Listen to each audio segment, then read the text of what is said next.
There are two kinds of wounds. There's the wound that makes you think you're less than others, and there's the wound that makes you think you're better than others. And the less than others, at least they know they have something to work toward or learn. The ones who are there have nothing to learn, and it's like the biggest tragedy because they just live their lives in the dark, thinking everything they do is great and ignoring all the results. And also, just learning from your experiences that doing something and failing and letting that be a learning lesson. So letting the failure be a learning lesson, okay, I'm doing something wrong. Humility is the most important thing you can have for change, if you really want to have a big change.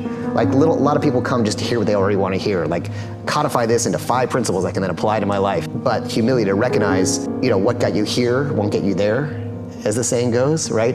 And to say at some point, if you really want to change and are really stuck, I know nothing, I'm letting go of everything, and I'm sort of gonna relearn as with a childlike mind. Action is the antidote for despair.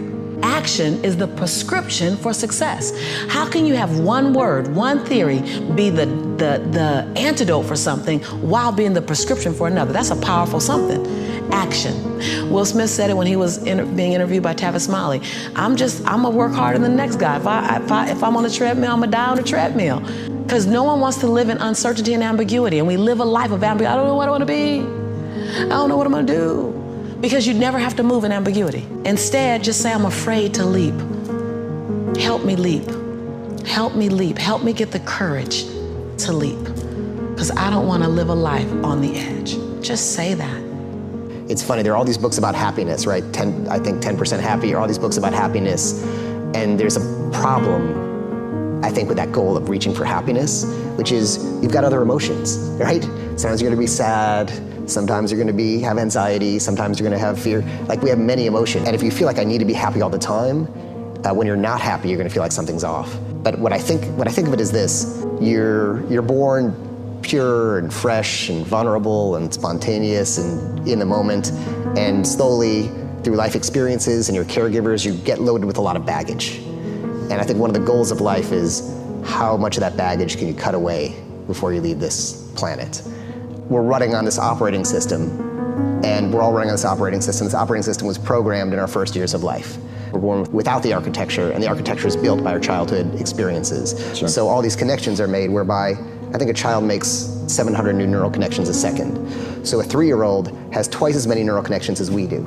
And then as you grow up, as new ones are forming, there's a process called pruning, so the ones you don't use go away.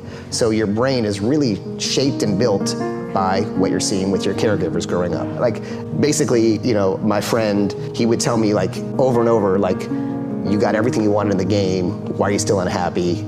Why your relationship's not working. He would have these conversations with me till he was blue in the face. And I would just fight against him. I'd push back. I'd tell him all the reasons why he was wrong. I'd text him why he's wrong, because I'd think of counter arguments later. And it was I was arguing against my own growth, because the things I found the thing I was the most resistant to was what I needed the most.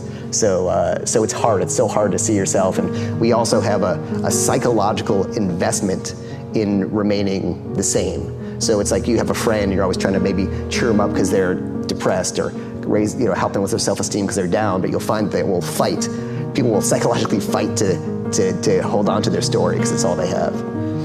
Can you give yourself permission to live in the duality of your imperfections and your smallness and what you're learning and what you still have to learn, and your greatness and your brilliance and your light? Can you allow them to coexist and then serve them up to the world? To love you, to see you, to inhale you, to judge you, to leave you, to love you. Some of us are just as afraid of being loved as we are to be left. Can you give the world permission to leave you and love you?